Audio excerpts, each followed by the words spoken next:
Hello friends, તમુસ kitchen and vlog પર તમારું સ્વાગત છે. મિત્રો, ઉનાળામાં છાશ અમૃત સમાન છે અને એમાંય ઘરના મેળવેલા દહીંની છાશનું તો શું કહેવું. તો આજે આપણે દહીં મેળવવાની સિક્રેટ ટિપ્સ વિશે જાણીશું, જેનાથી તમારી પાસે ગમે એટલું પાતળું દૂધ હશે કે ઘાટું દૂધ હશે, દહીં તો એકદમ સરસ મજાનું મસ્ત ઘાટું ઢેફા જેવું જ બનશે. સૌથી પહેલાં અહીં મેં 1 લીટર જેટલું દૂધ લીધું છે. મેં અહીં દૂધવાળા ઘરે આપવા આવતા હોય એવું ઘરઘરાવ દૂધ લીધેલું છે, કેમ કે મેં બંધાવેલું છે. તો એક તપેલી લઈ એમાં થોડું પાણી નાખી દૂધને ગાળી લઈએ. આ રીતે થોડું પાણી ઉમેરવાથી દૂધ તળિયે ચોંટશે નહીં કે બળશે નહીં. વળી દૂધને ગાળી લેવું પણ ખૂબ જ જરૂરી છે, જેથી એમાં કોઈ પણ સૂક્ષ્મ કચરો હોય તો એ પણ નીકળી જશે. તો આ અહીં ફૂલ ફેટ કહો કે ફૂલ ક્રીમ એવું 1 લીટર દૂધ લીધેલું છે. તો સૌથી પહેલાં આપણે મલાઈ કાઢ્યા વગરનું દૂધ મેળવીશું અને પછી ગરમ કરી મલાઈ કાઢ્યા પછી ફરી ગરમ કરી એમાંથી પૂરેપૂરી મલાઈ કાઢી અને પછી આપણે એ દૂધ પણ મેળવીશું. હવે આપણે દૂધને ગરમ કરી લઈએ. દૂધને ગરમ કરતી વખતે આ રીતે જો ચમચો રાખવામાં આવે તો દૂધ ઝડપથી ઉભરાતું નથી અને નીચે ચોંટતું પણ નથી. વળી દૂધ ગરમ કરતી વખતે જુઓ, અહીંયા દૂધની ઉપર થોડી થોડી તર જામવા લાગે છે, પણ જો આપણે આ રીતે ચમચાથી ચલાવતા રહીએ તો ઉપર તરનું થર પણ નહીં જાય. આજે હું તમારી સાથે દહીં બનાવવાની 2 અલગ અલગ રીત શેર કરવાની છું. હવે જુઓ, અહીંયા દૂધ લગભગ ગરમ થઈ ગયું છે અને એના અંદર ખૂબ સરસ ઉફાળ પણ આવી ગયો છે. આ સમયે ગેસની ફ્લેમને બંધ કરીશું અને ચમચાને આ રીતે દૂધની અંદર રાખીશું. કામ કરતાં કરતાં વચ્ચે વચ્ચે થોડી વાર ચલાવી લેવાનો, જેથી ઉપર મલાઈનો થર ન જામે. હવે આ દૂધને આપણે ઠંડુ થવા દેવાનું છે અને આ રીતે ચમચાથી થોડી થોડી વારે ચલાવતું રહેવાનું છે, જેથી દૂધ ઠંડુ પડતા એની ઉપર જે મલાઈનો થર જામે છે એ બિલકુલ નહીં જામે. દૂધની અંદર જ મલાઈ છે એમને એમ રહેશે. જુઓ, અહીંયા દૂધ એકદમ સરસ ઠંડુ થઈ ગયું છે. ઠંડુ એટલે કે સાવ ઠંડુ નહીં, પણ હુંફાળું થયું છે અને એના ઉપર જે થોડી ઘણી તર જામી હોય એને આપણે આ રીતે ચમચાથી મેળવી દઈશું. દૂધ કેટલું હુંફાળું હોવું જોઈએ એ પણ તમને બતાવી દઉં. આ રીતે દૂધની અંદર આંગળી ડૂબાડી 1 થી 10 આંકડા ગણી શકો એટલું હુંફાળું હોવું જોઈએ. હવે આપણે દૂધને જેના અંદર મેળવવું છે એ વાસણ લઈશું. તો અહીંયા ખાસ કરીને દહીં મેળવવા માટે જો તમે કાચનું કે માટીનું વાસણ પસંદ કરશો તો દહીં એકદમ સરસ ઢેફા જેવું મળીને તૈયાર થશે. અને ત્યાર પછી મેળવણ લઈશું. આ મેં ઘરનું મેળવેલું દહીં છે, જે અગાઉથી મેળવીને તૈયાર કરેલું છે, એ પણ હું તમને બતાવી દઉં. જુઓ, એકદમ સરસ ઘાટું ઢેફા જેવું દહીં મળે છે. હવે આપણે આના અંદરથી મેળવણ કેટલું લેવાનું છે એ પણ બતાવું છું. અહીંયા 1 મટકી દૂધ એટલે કે આ 1.5 લીટર જેટલું દૂધ છે. એના અંદર આપણે અડધી ચમચી જેટલું મેળવણ ઉમેરવાનું છે, કેમ કે બહુ ઝાઝું મેળવણ હશે તો દહીં ખૂબ ઝડપથી ખાટું થવા લાગશે અને પાણી છોડવા લાગશે. હવે આ અડધી ચમચી દહીંને આપણે 1 ચમચાની અંદર ટ્રાન્સફર કરી દઈએ અને આ રીતે એકદમ સરસ સ્મૂથ કરી લઈએ. તો દહીં મેળવવા માટેનું બીજું મહત્વનું સ્ટેપ છે કે તમે જે મેળવણ મેળવો એ ખાસ કરીને મોળું હોવું જોઈએ. પણ જો તમારી પાસે મોળું દહીં ન હોય, થોડું ખાટું થઈ ગયું હોય, તો તમારે આના કરતાં અડધું લેવાનું. આ રીતે દહીંના કણ બધા જ ભાંગી જાય અને એકદમ સરસ સ્મૂથ થઈ જાય એ રીતે આપણે ચમચામાં મિક્સ કરી લીધું છે. અને હવે એ ચમચાથી આપણે દહીંને મેળવીશું. આજે હું તમારી સાથે દહીં મેળવવાની જે રીત શેર કરું છું એકદમ પરફેક્ટ. જો આ રીત પ્રમાણે તમે દહીં મેળવશો તો કોઈ પણ ફરિયાદ નહીં. એકદમ સરસ ઘાટું મલાઈદાર દહીં મળીને તૈયાર થશે. હવે આપણે એકદમ પાણી જેવા દૂધમાં કોઈ પણ વસ્તુ મેળવ્યા વગર માત્ર દૂધથી જ એકદમ સરસ ઢેફા જેવું દહીં પણ મેળવીશું. એ ટ્રીક પણ હું તમને આગળ બતાવું છું. અહીંયા ચમચાની અંદર જેટલું મેળવણ હતું એ બધું જ અત્યારે દૂધની અંદર મિક્સ થઈ ગયું છે. હવે જે સ્ટેપ છે એ ખૂબ જ મહત્વનું છે. આ જે દૂધ છે એની અંદર આપણે ઓક્સિજન વેપોરેટ કરવાનો છે. ચમચાની મદદથી દૂધને આ રીતે ઉછાળી અને આપણે એના અંદર ઉમેરવાનું છે. જુઓ, આમ કરવાથી એના અંદર જે પરપોટા થાય છે એ ઓક્સિજન વેપોરેટ થાય છે. માટે દૂધમાં મેળવણ ઉમેર્યા પછી ચમચાની મદદથી આ રીતે 1 મિનિટ સુધી ચલાવી લેવાનું.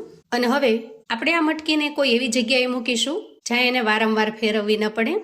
એક જ જગ્યાએ સ્થિર રહેવાથી પણ દહીં એકદમ સરસ ઘાટું મળે છે. વારંવાર જો આ મટકીને ફેરવીએ તો દહીં મળવાની જે પ્રોસેસ હોય છે એ ડિસ્ટર્બ થાય છે અને દહીં પાણી જેવું અને પતલું બને છે.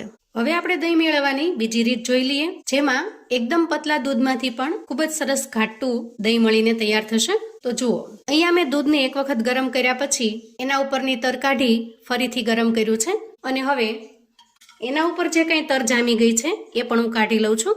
આમ કરવાથી દૂધની અંદર તરનો ભાગ બિલકુલ રહેતો નથી. જુઓ, પહેલું જે દૂધ મેળવ્યું એની સરખામણીમાં આ દૂધ એકદમ પતલું છે.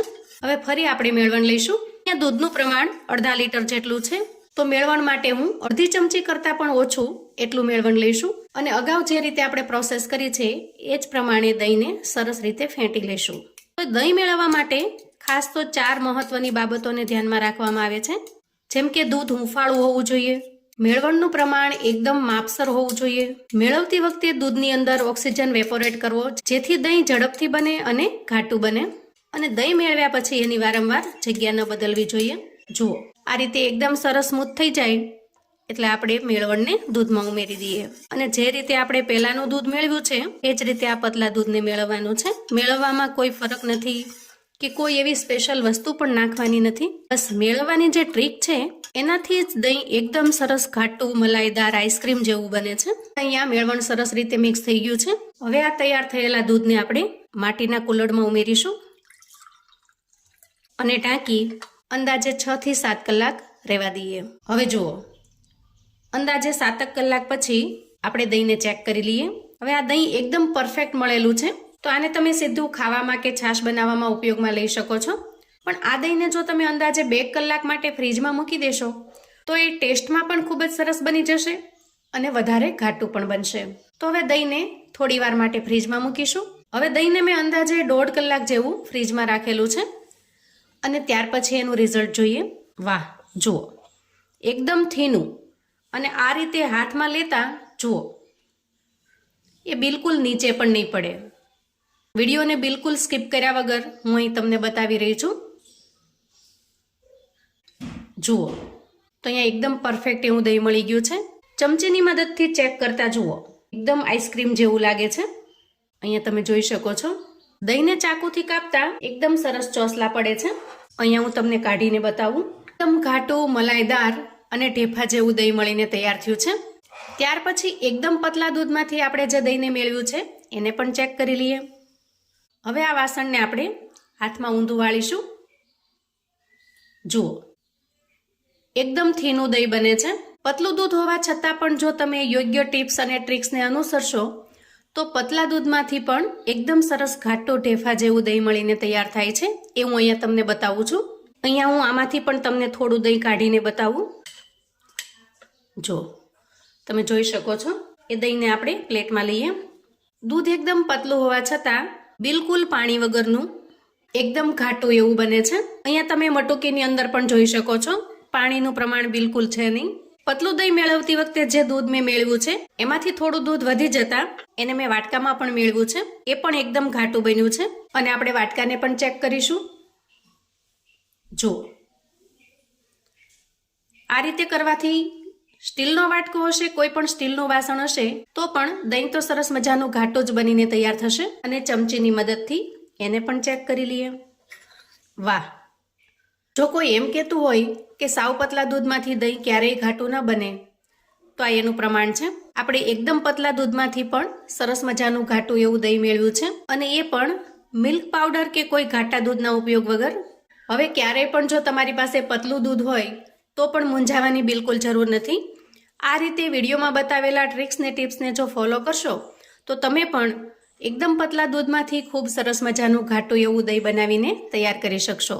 ખાસ કરીને ઉનાળામાં તો છાશની જરૂર રહેતી જ હોય છે અને જેથી કરીને આપણે વારંવાર દહીં મેળવવાની પણ જરૂર પડતી હોય છે. બજારમાંથી તૈયાર પેકેટના દહીં અને છાશ લાવવા કરતાં ઘરના દહીં છાશ સ્વાસ્થ્ય માટે વધારે ઉત્તમ હોય છે. તો મિત્રો, આવું અવનવું જાણવા માટે અને મને સપોર્ટ કરવા માટે ચેનલ પર જો તમે નવા છો તો પ્લીઝ ચેનલને સબસ્ક્રાઈબ કરો. વિડીયો ગમે તો લાઈક અને શેર કરો.